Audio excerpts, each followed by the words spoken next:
Time to get your fix.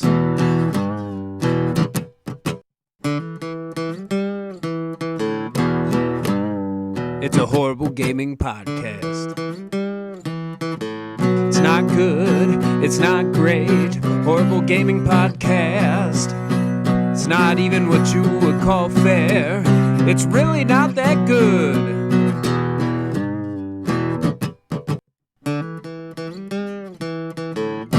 Horrible Gaming Podcast. Hello, my name is Zach Riot Van Sliders, Old Man Gaming, and with me as always is... Knight645, aka Logan. And I have a cough drop in, so hopefully my voice isn't too bad today. But we are here at podcast episode 13. Get the disclaimer out of the way. We do not do this professionally. We don't get any money for it, so we can't go back and edit it or change it or, try and make it better. So what you hear is what you get. Also, I want to take this time to recognize some people who have contributed to the show. First, Mark Bell, who put together our opening graphic picture that you're seeing if you're watching us on YouTube. And I'd like to thank him for that. And then, of course, the song that you just listened to, our theme song, was written and recorded by my brother, Nicholas Van Sliders. And I'd like to send a thanks out to him as well. So that brings us to our first segment, Fan Traction. And, as the disclaimer says, we're pretty terrible at this. So we actually forgot to ask you guys a question last week. We're so bad. Which apparently should be the tactic I use because we got more fan traction than we usually do. Was it just them complaining that we didn't ask a question? No. It's a couple of things, and I'm gonna read them off for us. So, okay. So first, ATW, constant friend of the show, a tiny wizard, was just commenting on we had talked about spamming moves and fighting games and whatnot, as well as the Blizzard stuff. So he commented and said, in regards to spamming moves and attacks, I've always thought of it this way. What's worse, someone spamming the same move over and over, or getting destroyed over and over by that same move knowing full well what's coming? And if that same move is unavoidable, then it's not the player using the move, it's the game developer. That allowed it to be uncounterable in the first place, which was what I was saying last week. Like, if it's in the game, somebody shouldn't be penalized for using it. And then he went on to say, and in regards to the Blizzard Activision business, no matter why action was taken against the player, Blitzchung, for his statement on the protests, at the end of the day, Blizzard chose profits over human rights on both the front of Hong Kong and Blitzchung. BlizzCon is coming up here soon, and it's going to be very interesting to see what happens. I gotta agree with that. Like, this couldn't have come at a worse time, too. I agree. Okay. So then we got a big one from a friend of the show and resident Borderlands export, Philbilly. Okay. He chimed in, just wanted to chime in on last week's question of the week on toxicity in gaming. So I have two things. So as you know, I've been playing the hell out of Borderlands 3 lately. Generally play with the same group of guys, and we have all become pretty good friends. But occasionally, I jump into some open lobbies. The shit talking is ridiculous. It's not really towards me, because I tend to be slightly above average on that game, of course, since it's the only one he plays. But a newer guy comes in with a not completely optimized build, and they get wrecked. And some of these guys just rip these players apart through my headset. Holy shit, guys. It's a PvE game that doesn't take itself that seriously. Games are supposed to be fun, and we could help these new players out. But instead, some people just choose to tear these new players down. I would hate to see the toxicity in a PvP game like Call of Duty or something. Let's face it, 90% of us aren't making money playing video games. He put that in quotations, and then he put in parentheses, that's for you, Logan. And then he said, let's just have some fun. So he trolled you a little bit. And then his second toxic thing, I'm going to actually hold until we get to a later segment in the show, because I plan to just talk about this. So All right. we'll come back to that. So my answer to that, and with the whole Call of Duty thing, Uh-huh. fully agree, because I have my mom and her boyfriend that play Call of Duty every single week. It's like their date night thing.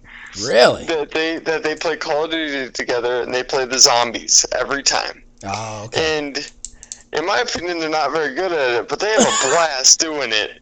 And I've played with them a couple times, and they're terrible, but they have so much fun. So I'm not gonna like ruin it for them.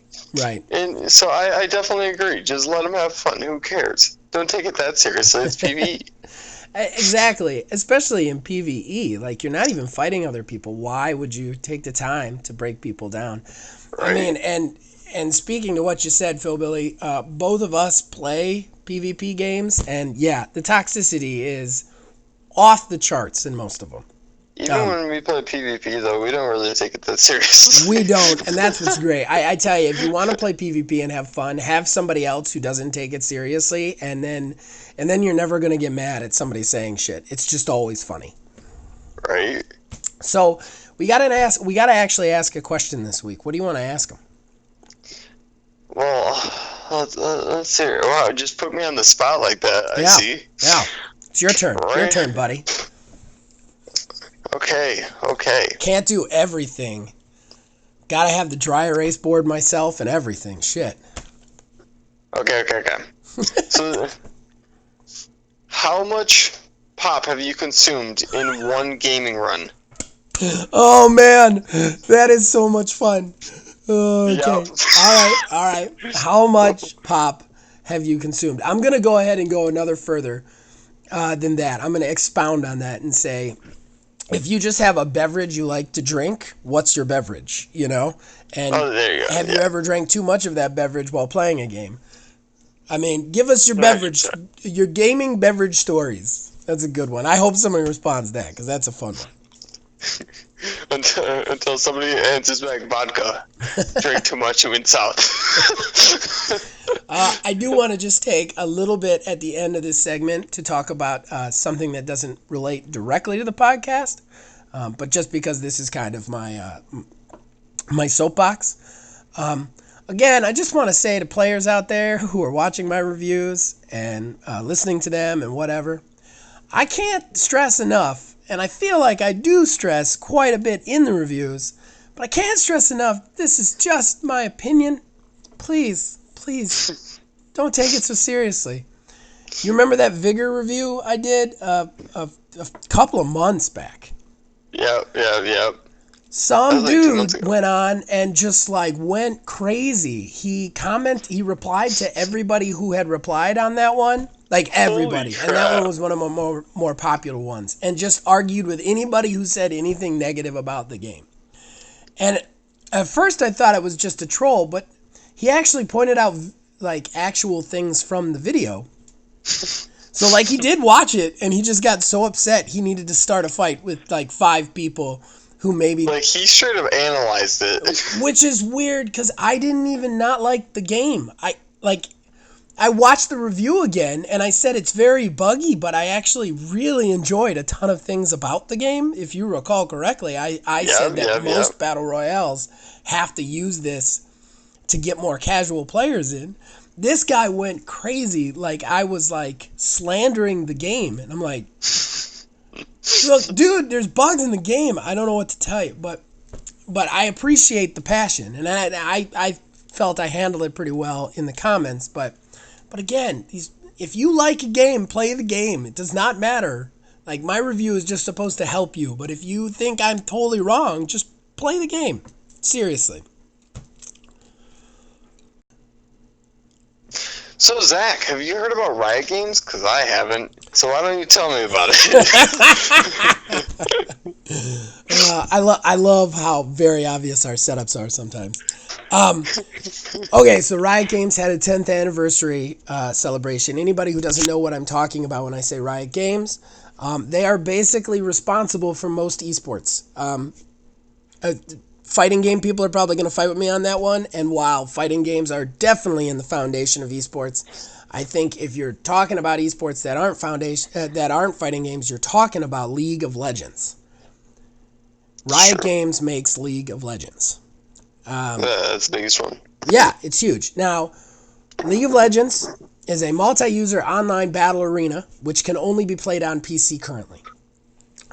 Basically, it's hard to define the play, but basically teams take on other teams, and I believe it's like isometric top-down. I have never played it because it is a PC game only. Now, Riot Games has been very content just making League of Legends just for the PC.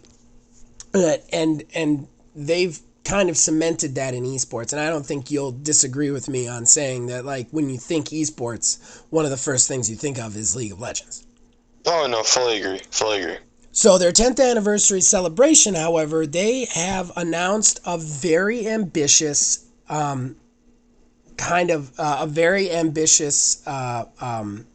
expansion, basically. They are going to be bringing League of Legends to consoles and mobile. They are going to be also making a first-person shooter based on League of Legends, kind of in the vein of like Overwatch. And they are also releasing the thing that I'm most interested in, a collectible card game called Runeterra for mobile. So they've basically just decided out of nowhere to just throw themselves into every ring ever. And I think it's a very ambitious and interesting thing. I think we've got to talk about it, though. That's an ambitious take. It really is. And I've watched some stuff on the card game. I think the card game looks amazing. I think it's doing some really interesting stuff. I don't like that I got to wait till 2020 to get it while I'm seeing other people play it on stream. But the idea of bringing it to consoles is huge. I think that's huge. Like, that's a major esport coming to console. What kind of impact do you think this is going to have? I have no idea. It's gonna be crazy because I don't know if it's gonna get as many players as PC. I wouldn't assume so. Right. I think it's gonna be big. If like you can't really guess that it's not gonna be big when it's a number one esport. It's huge. Yeah. So it's gonna play a huge role coming to console. It's gonna make a lot of other games step up. Hopefully it's not buggy. That's the only thing that I'm really questioning there, because their game runs super well on PC, and that's one of the things that makes it so great. So if it comes to console and it's buggy, I don't know how long it's gonna stay, or because people are sharks when it comes to console. Yeah. If something's really bad, they'll tear it apart. Well, when people on PC kind of let it slide a little bit. Have you ever played League, out of curiosity? I have not. I've watched people play it, and I've had a couple of friends that were really into it, but I've never played it myself. I have watched it, and when I heard all these announcements, I did some research. I think the biggest challenge for bringing it to console, in my opinion, is the controller versus the keyboard, because the way those things work is you can have like 10 to 12 different functions for the character that you're using.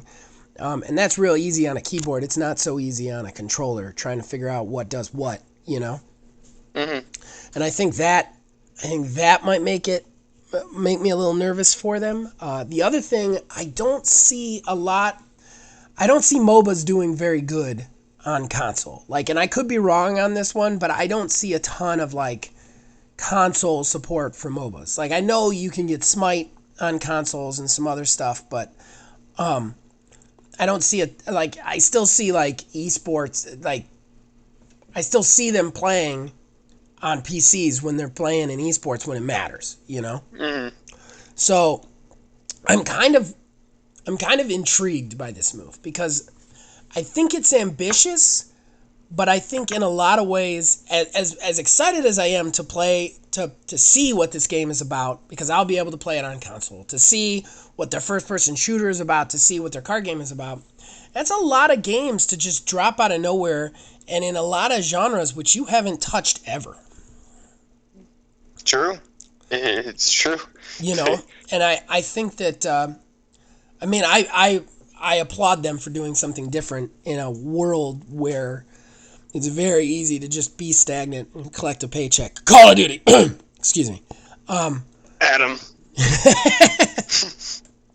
But I think that's it. It's interesting to me, and the card game looks really good. Like, coming from a guy who has played a lot of mobile card games, and I'm looking for one to be my standard one right now, and it looks really interesting, really good.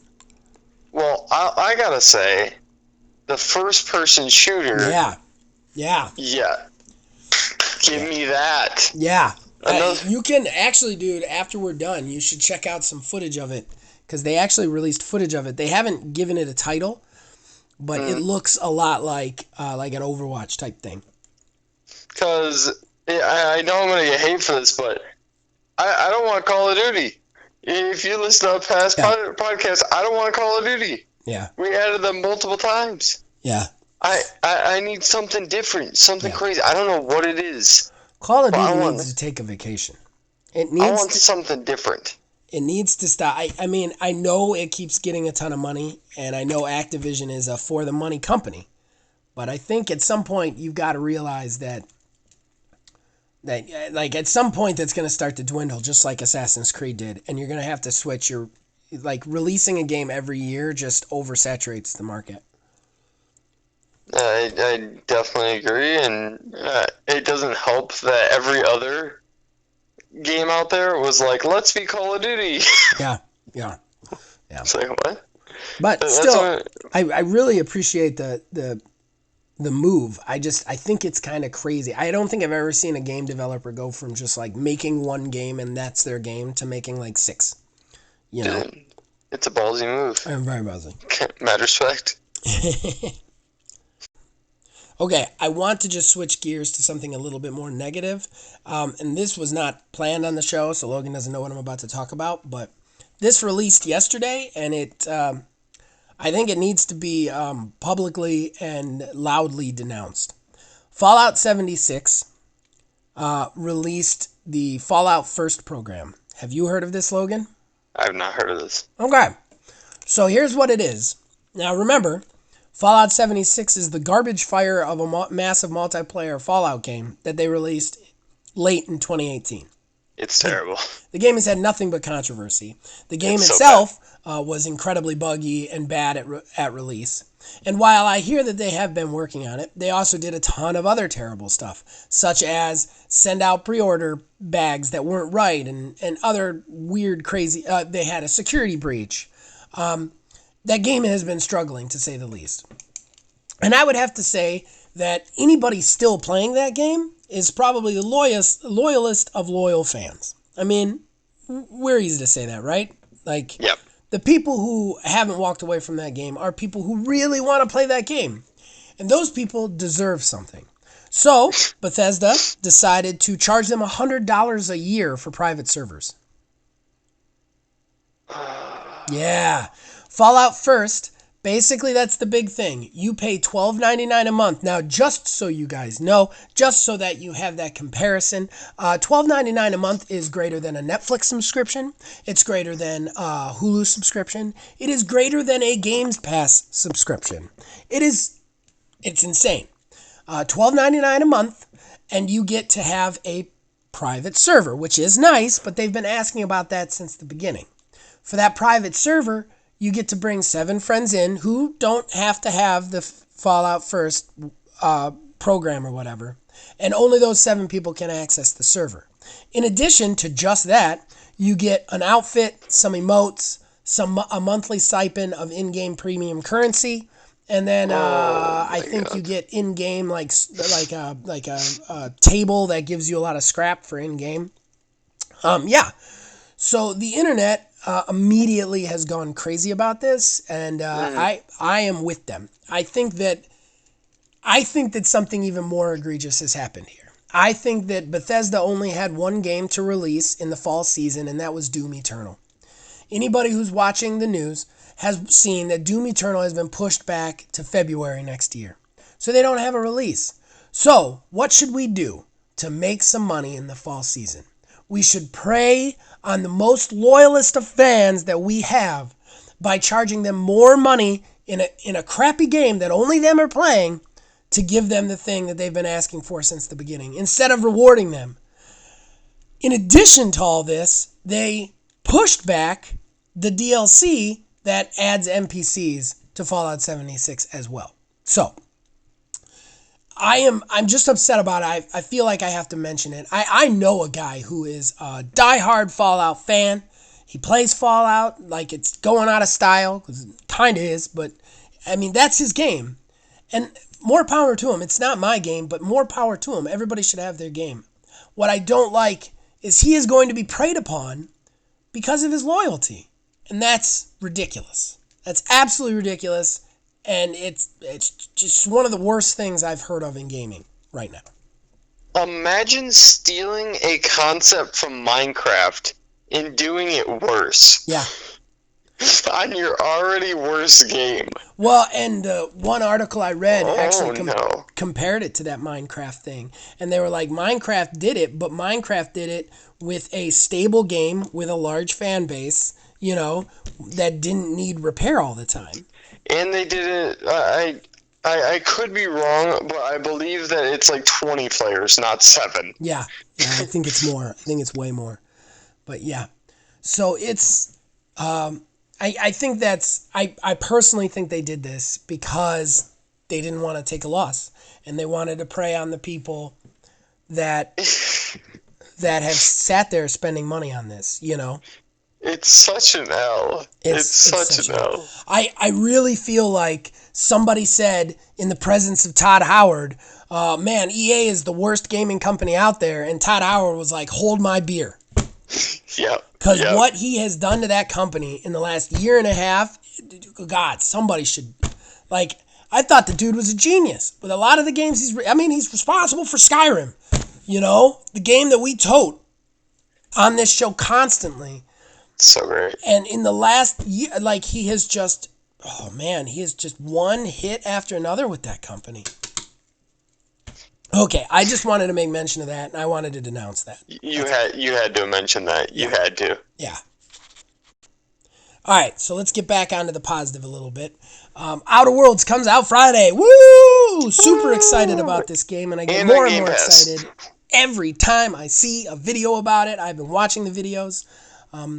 Just before we get into it, public service announcement. I put this on our Facebook page. I want to say it here, which... I don't know why I'm saying it here. You won't hear this until after it's out, but you could pre-download it if you had Games Pass as early as last Saturday, which is great. It's already on my hard drive just waiting to be played. And you bet your ass that every day I go there and try and load it up anyway just to see if it'll stop me. It does. One day.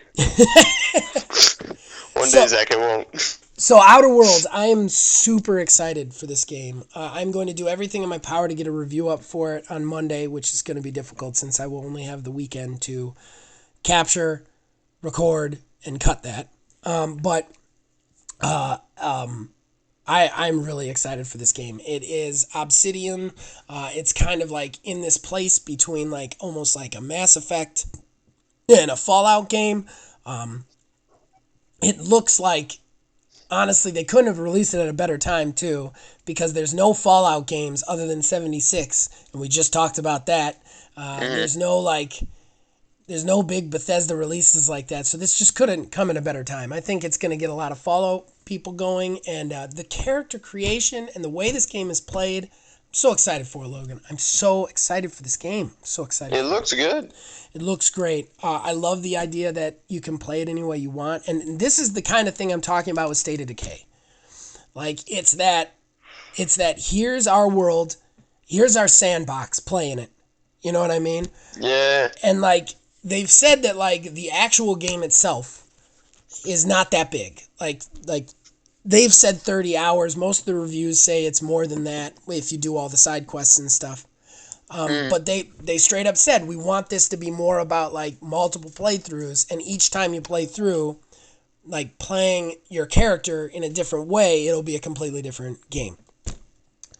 That's State of Decay 2. Exactly. That's why I like State of Decay 2. If you nut through the like main quests of State of Decay 2, you can complete a playthrough in like 10, 20 hours tops. It's not about that. It's about like how you get there and what you do with the characters you have this time around, you know? Exactly. And it's your choices. I am just super excited. I think actually this might be the first game Philbilly plays other than Borderlands 2. So we'll have to see. I do want to really quickly say happy birthday, Philbilly, because it is his birthday when this will be posted. Happy birthday, dude. Yes, and I just happen to know he has Games Pass now as a present from a certain person, and he sounds like he's going to give Outer Worlds a try, and I think he will like it. I think it will be the role-playing game for the Borderlands player. Let me put it that way. I hear you. What are your takes on it? Have you watched anything on it? I've watched a couple things. I'm not too informed, but I watched like a couple vids on it. Right. And it looks good. It looks really good. It looks finished. Yeah, it does. That's the other thing.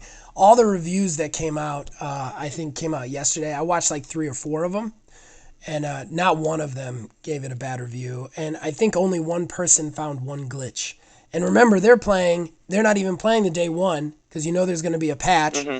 They're not even playing the day one. They're playing an advanced copy. So I'm thoroughly excited about this. The only thing that I wish I could do in this game that it doesn't have is I can't romance my companions. I'm gonna admit something to the gaming populace out there. I have real dirty old man habits when it comes to video games. If there is a way to get my character to bang somebody in a game, I'm all in on that. I push all the chips in.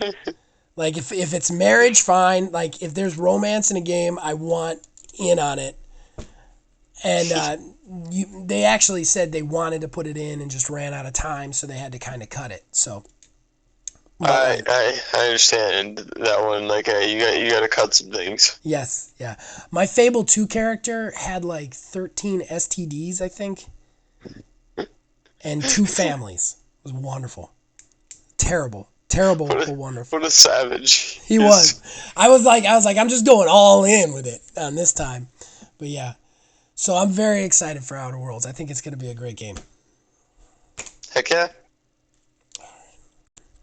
Okay, so we're going to have to go back to the negative side again. This comes back to the number 2 thing that was Philbilly's Toxicity thing that I teased at the top of the show. I want to actually point out some negative things that Borderlands 3 has been doing lately. And, holy crap. What? Zach's about to say something bad about Borderlands. Everybody mark your calendars. Everybody mark their calendars, and right next to it, not sponsored. It's the first and probably only time this will ever happen. So we're going to prove it. Hey, I got no problem saying bad stuff about stuff. I got no problem saying bad stuff about stuff. We know. So we'll start with Phil's comment. Basically, he just said, another toxic thing is a company trying to balance their game and instead wasting a week of his life. Laugh out loud, Zach can elaborate. He vented to me about it. He did. He called me on his lunch break from work to rant at me about this. And it does kind of suck because he had found an original build in Borderlands 3, which is very hard at this point. An original flak build that he was very proud of. And he was actually in the process of making a video for Old Man Gaming when they nerfed all the things that he needed for that build. And it just so happens to work out like that. Yeah. One thing and my big problem with Borderlands right now is they're obviously trying to do the games as service in the post-launch type thing. So they have just been non-stop hotfixing this game. It's a little irritating. I want to be like, cool off, guys, because what they're doing is they're actually kind of taking a page out of Realm's book. They're overreacting, Logan. Oh, no. And they overreact in the worst way. They overreact like it's almost like they want everybody to play every character evenly. Mm-hmm. But so what they'll do is they'll look at the characters that are being played the most, like universally, and then they nerf them. They don't look at the characters that aren't being played, even if those characters are actually better, because they're just thinking, oh, people are playing this because they're a broken character. But people are playing the character class because it's cool. It has nothing to do with the breaking. So they've nerfed Flak like 6 times. They nerf him every time they do anything with him. And it's because everybody loves Flak. Whereas Amara is the Siren character. She's completely broken. Completely broken. Yeah. You could just lay waste to anything in that, but nobody plays her because they don't think she's cool. So they won't nerf her. So like they're just going on popular opinion, and we have talked about how bad that is. You can't do that. You can't do that. So they keep making these crazy nerfs and buffs, just crazy nerfs and buffs. To like Phil, 2 of his builds have already been broken by the game, and I gotta say, for Phil to be mad at Borderlands, you gotta do a lot. I'm sorry for your loss, Phil. Yeah, right. Like you gotta do a lot to make Phil mad at Borderlands. But he was very upset. He was all done with this video, and we were gonna put it out, and then it all revolved around these 2 legendary weapons. And they nerfed the legendary weapons. Oh, no. Yeah, it is a bummer. It's a real bummer. But then they went in and they nerfed all the guns. Why are they focusing on the guns? Why are they nerfing anything? That's what I want to know. Like, just make the shittier ones better. And if it makes it too easy to go through the game, make the game harder. Like, don't nerf anything. I don't understand. The only time that a company should be nerfing things is in fighting games or PvP games. Yeah, PvE games, I don't really understand our like nerfing and making all those hotfixes and stuff, because like you play it the way that you want to. Right. So if it's too easy, just stop using that weapon. Right. Now you're having fun again. Right. It's their choice right. to do whatever they feel like. Like if they just want to lay waste to everything, they can go ahead. There's literally no part of Borderlands 3 that is PvP. So why does it matter if one character class is better than the others? Like, why? It really doesn't. Okay. But perfect example is like right now I'm super high level in Skyrim. Okay. And I could easily reset my class. Right. But I have fun just destroying things. So right there, that's my choice. Like, they could obviously nerf my class. Right. But I just enjoy destroying everything and not really having any competition. That's kind of what PvE is all about. Right. Is you being the star of the show. It's the power fantasy. I mean, don't get me wrong. My character had a lot of broken abilities. Mm-hmm. Buff those, because the people who want to play that character are upset, you know? Yeah. I get that. But don't nerf characters. Like, why take any option away? Just add more options. And they can't seem to get that. The nerfing the weapons, too, is insane to me. Like, don't nerf weapons. Just put out more weapons. Like, your focus should be content right now. That's what it should be. It shouldn't be, like, worrying about everybody's playing Flak. And everybody's playing Flak because they can pet Skags. Like, that's why people are playing Flak. I mean, that's actually true. The hardcore players have builds. I'm not saying they don't. I know Phil went in with a specific build in mind, and he's about the builds. But the reason your player base is so big for that character is all the casual people. It's not the hardcore people, you know? It's true. It's true. Right. It's not the people who give a shit about the buffs or the nerfs. It's the people who are like, I get to pet a Skag, yay! Like, those are the people who are making your player count on that high. And, like, every time they release a statement about it, they're like, well, we wanted, like, across the board, diverse player builds for all 4 characters. Okay, well, I'm sorry. Some people like pets more. Like, there's nothing you can do about that. Like, you can't, like, and I tell you, the people who are playing the pets who are going to notice the nerfs aren't going to switch classes. They're going to walk away from the game. Yeah. Because they just wanted to play the pet, you know? So also, he looks cool. He looks cool. yeah. Like you get a pet and he looks awesome. Yeah, I would have probably picked that class. Like, Look, I didn't even pick that class. I picked the class with the wisecracking Scotsman who's just constantly like talking to himself. That's all me, baby. I also have a predilection to old men, and he's an old man, so I was like, I gotta play the old man. yeah, you kind of have to. You know, I just said predilection to old man. I think I'm old man. I think that's gonna get me into trouble. Maybe. But the other thing, just want to hit on is stop hotfixing the game. Yes. Make a patch and upload it, and we'll update it. Yeah, it sucks to go in to play the game and have to update the game instead of actually play it. And that's coming from a guy who only gets an hour while his kid's napping. You know, so I don't have the time to wait for the update. Stop hotfixing it. They have hotfixed it 14 times. These hotfixes, they don't stop anybody from just going online and playing the game in its original state, first of all. Mm-hmm. So if you're trying to stop that, it's ridiculous. But the other thing is, the game having to constantly load all these hotfixes slows the performance down, which is the biggest complaint about the biggest real complaint about Borderlands 3 right now is the performance. I went in to play the other day, and they were in the process of hotfixing something too, and like I couldn't play. Like it was unplayable.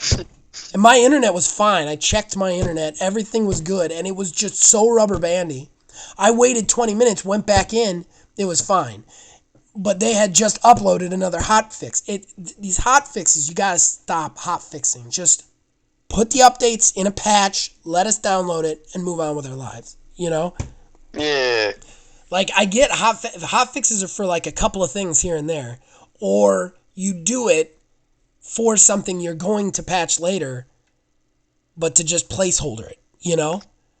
Yeah, I still don't understand, like, the whole buffing and debuffing of just a PvE game. Logan hasn't even passed that. He's like, stop I'm not even moving off that. I'm still on that. I'm so confused. That's the first time I've ever heard anyone be like, okay, guys, how do we balance our PvE? It's, what? Right. It's crazy. Just send it out. It's their game to play. Who cares? Right.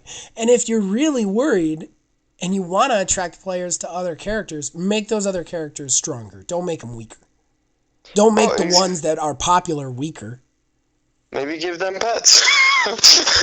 Right. Or like give choice. Like you can't like give somebody an apple and be like, but I also want you to think about eating an orange.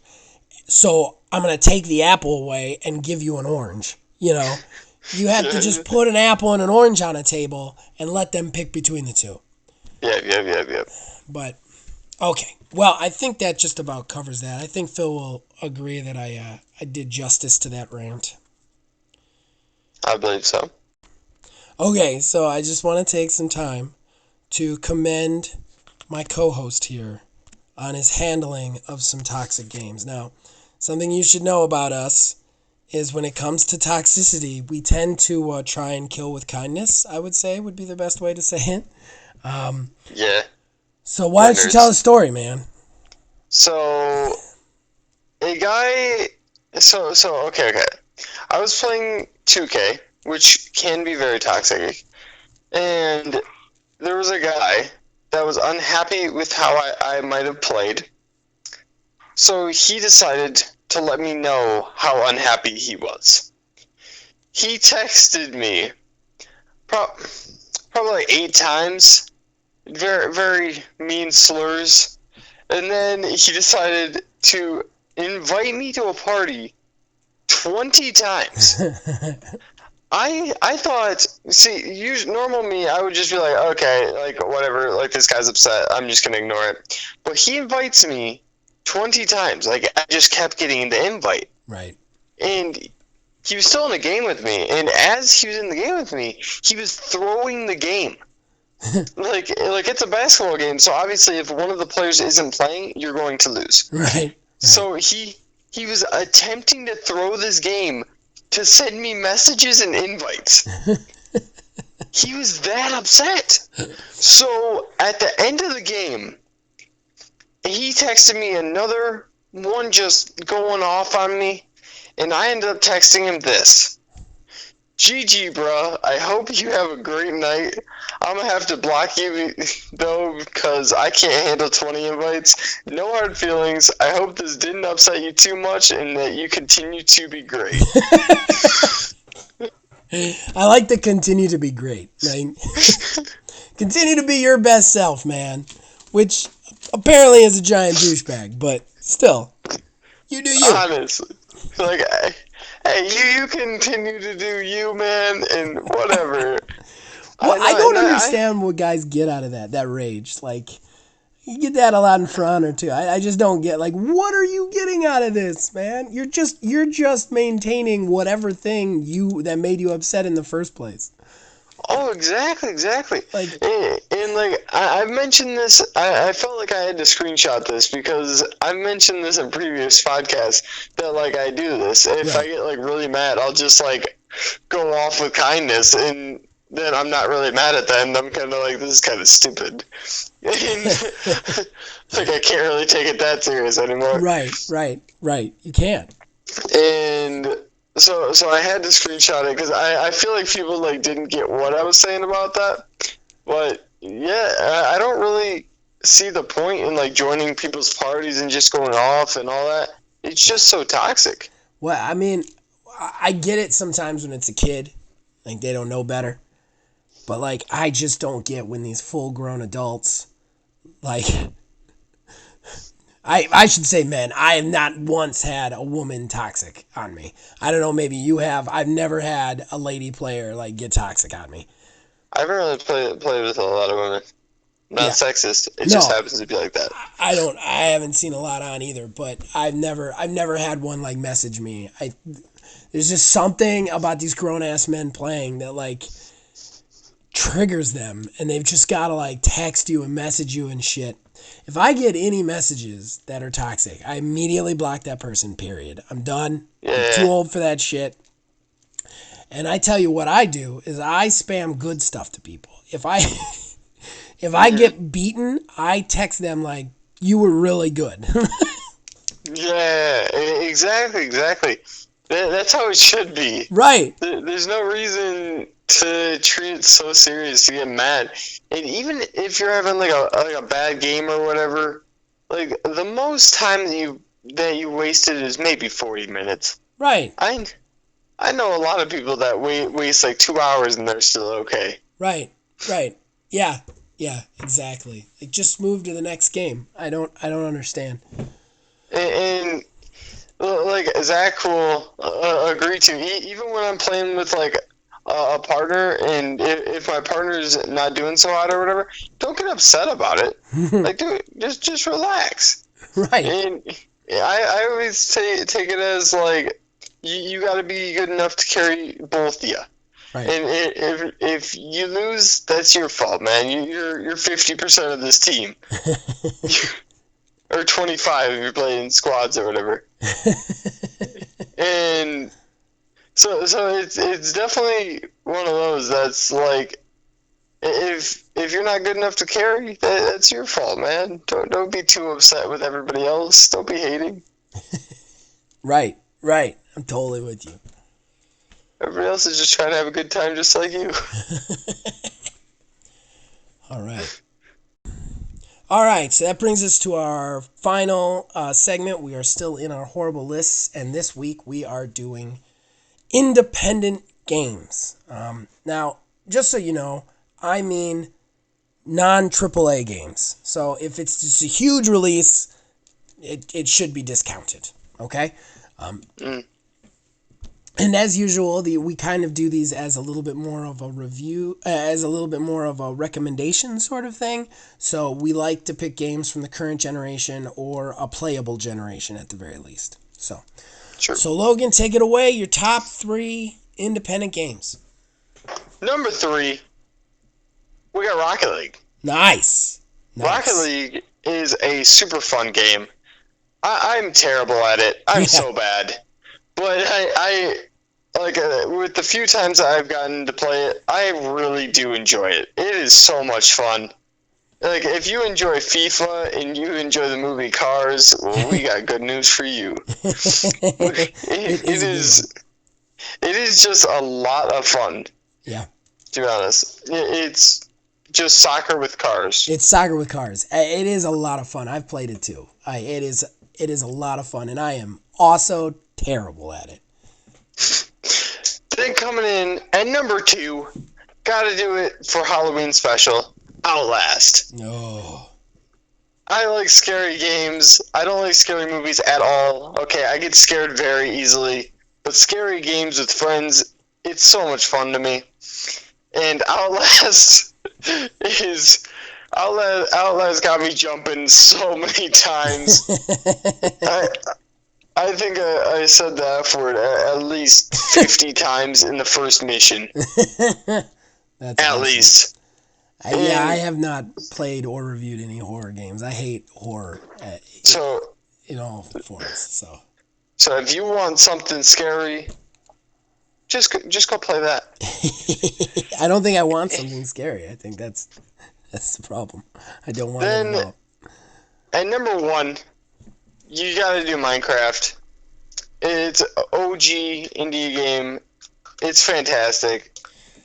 Can't say enough. I will say this skirts the edges of what you should be allowed just because Microsoft owns them now and they're everywhere and usually highest sold on MPD lately. But it came from true indie roots and it is a true indie success story, so I think it should count. I think so. I think it should count. So, good picks, Logan. Good picks. Thank you. So, Zach, what are your picks? All right. This was a tough one for me. I've actually gotten to play a decent amount of indie games thanks to the reviews and trying to figure out, that kind of stuff. It's true. And the other thing is, too, I kind of want to try and keep my list separate. I don't want a lot of things showing up on each one of my lists over and over again. Mm-hmm. Because there's a lot of indie games we've already put on other lists, Agreed. So it's tough. It's tough for me. That being said, my number 3 is... Okay, so first and foremost, I am going to pick as my independent number 3, Dead Cells. Dead Cells. Ooh. Dead Cells is a game I've been playing. I actually haven't reviewed this one. I've been waiting for a time when there isn't a big release coming out to do it. Mm-hmm. It is really interesting. I played a ton of it last night too. Basically what it is, it's a platformer kind of in the Metroidvania style type thing. Mm-hmm. But what's cool about it is the idea is you go in and you try and go as far as you can, as fast as you can, killing enemies through the levels. And because you play kind of like a monster, you don't play a human. And as you get through more and more levels and stuff, you upgrade yourself permanently, but then you eventually die. And then you resurrect back at the beginning, and you do it over again with your permanent upgrades. That's pretty sweet. It's really cool. I really like it, and it's one of those that I didn't think I was gonna like, and it kind of drew me in. I just found myself playing it over, and I think I went in to get one of those quests on the Microsoft Awards thing just to do that and get it out of the way, and I found myself playing more and more and more after I had done the quest, just because you were enthralled. Right, and the minute you die, it's weird because usually when I die in a game, it's time for me to take a break from that game. But the minute I die in this, I come back and I immediately want to try again, immediately. All right, so that brings us to the number 2, and I'm going to skirt the issue. I'm going to skirt the rules as well on the AAA side of things. So I might get some backlash on this one, but my number 2 pick is going to be No Man's Sky. Ooh. Now, again, this is a bigger budget one. It's traditionally independent because it's an independent studio. And this game, it launched terrible. It let a lot of people down, and they just doubled down and they worked on it, and it's a lot of fun. Don't get me wrong, it's not for everybody. It's not a non-stop action shooter. You don't play this game to go in and get some adrenaline and whatever. You play this game, it's very chill exploration, but just the coolness of flying your spaceship from space into the atmosphere and landing it on a planet without any loading screens is just one of the coolest things in gaming. I was so wowed by it by the first time I got to do it when it came out on Xbox that I still go back to it every once in a while. It's a beautiful game. It has plenty of Minecraft elements to it as well. You can just explore. You can just find new things. You get to name all those things. There's also a pretty big multiplayer community in it now too. And I gotta pick it. Gotta set it out there. All right, so that brings me to my number one. And Number I gotta one. say, I think Logan could have probably predicted this number one. I have talked about it before, and it is one of my all-time favorite games. I just wish they'd do more with it. And that is Moonlighter. I cannot remember. If you have Games Pass, play Moonlighter. Play it. It is just so much fun. If that game doesn't suck you in, you're dead inside. The idea behind this game, just real quick overview, is you, by day, you run a shop in a medieval village on an island. By night, you go questing in these dungeons to collect loot to then sell in your shop. It's so simple, and the actual play style kind of like will remind you of Zelda, basically. Mm-hmm. But you have upgradable weapons that you can have a blacksmith work on, an upgradable armor, same thing. But it's all about like going in, seeing how far into the dungeon you can get, collecting as much stuff as you can, getting out. Then you've got to figure out how to price that, to sell it properly to the people, to make money, to buy more stuff, to go deeper into the dungeon. The loop is so satisfying, people. So satisfying.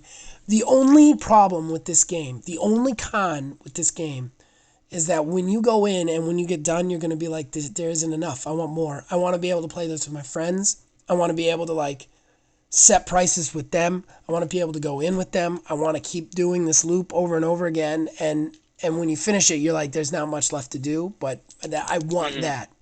And this game is great. I can't, just give it a try. It's wonderful. And it's free on Games Pass. Not sponsored. All right, everybody. I think that brings us to the end of the show. So, Logan, plug away, my friend. Well, thank you for making it this far. And if you made it this far, go check out both of our channels for great content. Yeah. Good plug. I, of course, if you're watching this, you're on Old Man Gaming on YouTube. So, check out the other stuff we have to offer. Every Monday, I do a horrible review. Every Wednesday, I do Borderlands 3.30 with Phil Billy, where we are playing through Borderlands and constantly fighting with audio problems. And then every Friday, come back here for another one of these delightful podcasts with my buddy Logan. So please like, subscribe. You can find us on Facebook as well. And as long as you guys keep watching and listening to this, we will keep making them. And we thank you for up to this point, 13 episodes. You know, that's my lucky number, Logan. Hey. All right, everyone. We will see you guys next week.